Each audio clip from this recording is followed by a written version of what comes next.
Be imitators of me, even as I also am of Christ. Now I praise you, brothers, that you remember me in all things, and hold firm the traditions, even as I delivered them to you.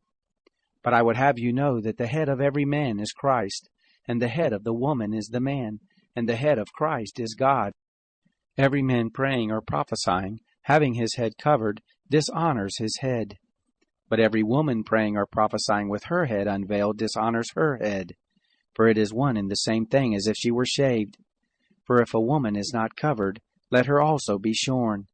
But if it is shameful for a woman to be shorn or shaved, let her be covered.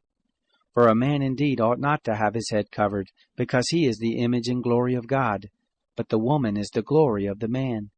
For man is not from woman, but woman from man. For neither was man created for the woman, but woman for the man.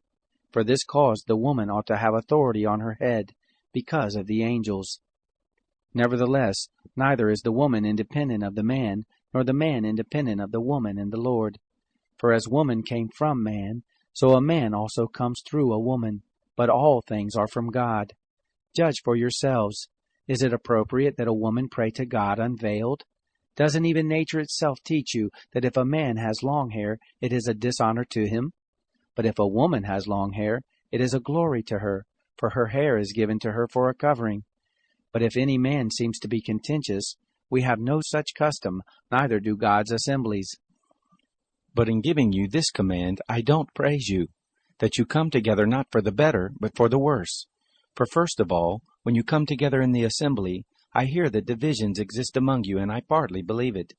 For there must also be factions among you, that those who are approved may be revealed among you. When therefore you assemble yourselves together, it is not possible to eat the Lord's Supper. For in your eating, each one takes his own supper before others. One is hungry, and another is drunken. What? Don't you have houses to eat and to drink in? Or do you despise God's assembly, and put them to shame who don't have? What shall I tell you? Shall I praise you? In this I don't praise you. For I received from the Lord that which also I delivered to you, that the Lord Jesus, on the night in which he was betrayed, took bread. When he had given thanks, he broke it and said, Take, eat. This is my body, which is broken for you. Do this in memory of me. In the same way he also took the cup after supper, saying, This cup is the new covenant in my blood. Do this, as often as you drink, in memory of me.